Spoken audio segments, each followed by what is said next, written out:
8월 셋째 주 디센터 뉴스레터. KBW가 뭐라고 생각하세요? 지난 7일부터 14일까지 서울에서 진행된 코리아 블록체인 위크 KBW 2022가 성공리에 마무리됐어요. KBW 2022는 아시아 최대 규모의 블록체인 이벤트로 세계 각국에서 모인 사람들을 위한 다양한 프로그램을 진행했어요.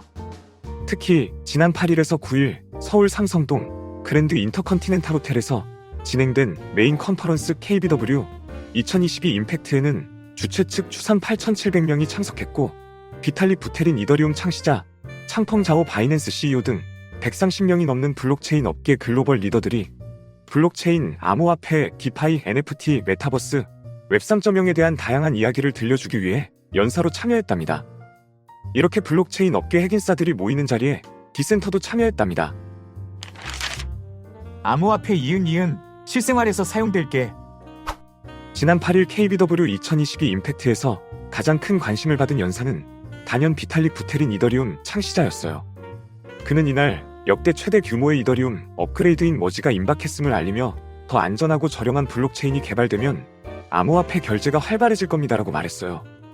작업 증명 방식에서 지분 증명으로 바뀌는 머지가 완료되면 이더리움 블록체인이 사용하는 에너지는 기존 대비 99.9% 감소해 가스비로 불리는 일종의 수수료가 뚝 떨어질 것으로 예상되는데요.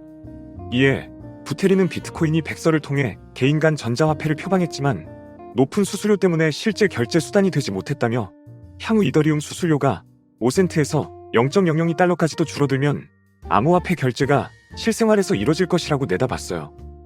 이어 저소득 국가는 기존 금융체계가 효과적이지 못해 암호화폐 결제 시스템이 유용할 것이라고 덧붙였답니다. 또 부테린은 거래 수수료 인하로 비금융 결제 영역까지 블록체인 채택이 활발해질 것이라고 주장했어요. 이러한 영역은 이더리움 네임 서비스, 소울바운드 토큰, 마이크로 스케일 다오 등이 대표적인데, 부테린은 이더리움 네임 서비스로 웹2.0 서비스에 로그인할 수 있을 것이라면서 다른 중개자에 의존하지 않고 이더리움에서 계정을 직접 관리할 수 있을 것이라고 전망했어요. 마지막으로 그는 미래에 어떤 일이 일어나고 결과가 무엇일지는 아직 모른다는 게 제 답이라면서도 향후 2-3년 내에 아직 가능하지 못한 것들이 실제로 이뤄질 것이라고 전했답니다. 투자자 보호를 위해 필요한 건 뭐다? 글로벌 유동성이다. KBW 2022 임팩트 첫날에 가장 큰 관심을 받은 사람이 부테린이라면 다음날 사람들의 이목을 집중시킨 연사는 창펑자오 바이낸스 CEO였어요. 개인 일정으로 인해 온라인으로 컨퍼런스에 참석한 그는 유동성을 국가별로 쪼개면 시장의 가격 변동성이 훨씬 높을 것이라며 글로벌 유동성은 가장 좋은 투자자 보호장치입니다라고 말했어요. 차익 거래가 활발해지면 시장 간 가격 균형이 맞춰지게 되는데요. 반면 국가 간 거래를 막으면 차익 거래가 어려워져 비효율적 구조가 발생할 수 있어요. 자오 CEO는 비효율적 구조가 있다면 시장 조작이 쉬워진다며 글로벌 유동성을 사용하지 않는 건 안타깝다고 강조했어요. 블록체인 기술로 국경 간 거래가 쉬워졌는데도 각 국가별 규제로 인해 암호화폐가 전 세계적으로 거래되지 못하는 현실을 지적한 거죠. 또한 그는 최근 메타 등 기성 기업들이 웹 3.0 시장에 뛰어들고 있는 것을 두고 당연한 수순이라며 웹 3.0 전환은 당연한 수순이자 무시할 수 없는 트렌드라고 진단했어요.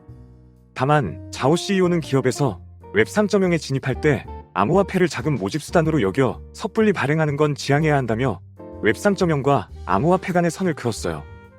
이는 암호화폐는 웹 3.0을 구성하는 일부 요소에 지나지 않는다는 의미로 보여요. 한편 그는 한국 시장에 대한 관심도 드러냈는데요. 자오 CEO는 한국은 상당히 많은 인구가 암호화폐를 거래하고 있다면서 굉장히 적극적 투자 분위기가 있다고 본다고 말했어요. 최근 바이낸스는 복수의 국내 거래소와 접촉하며 한국 진출을 꾀하고 있답니다. 이번 주 디센터 뉴스픽. 솔라나랑 이더리움 앞으로 사이좋게 지내야 한다.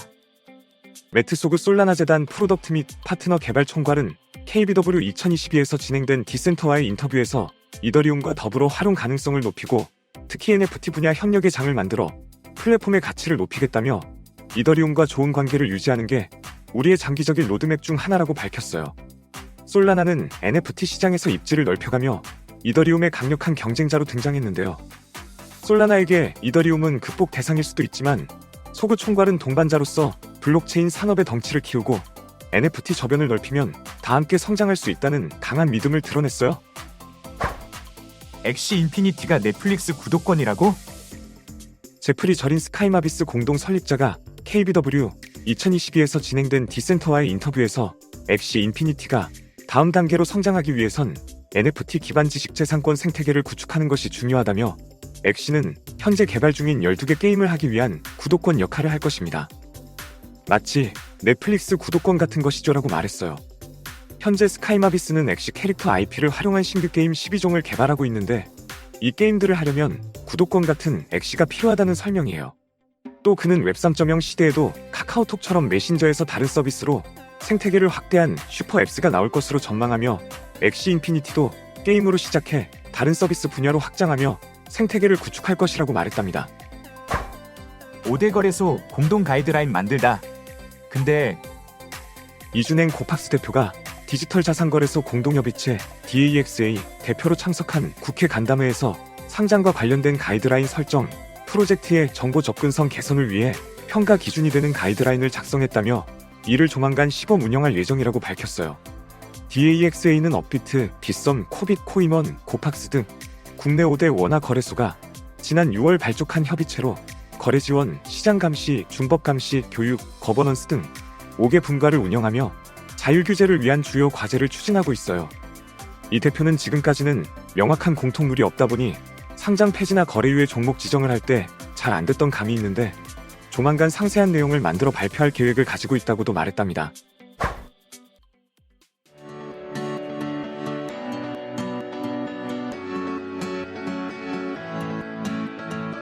이번 주 디센터 뉴스레터 잘 들으셨나요? 더 많은 뉴스레터를 들으시려면 지금 아래 링크를 눌러 오디오 픽으로 놀러오세요.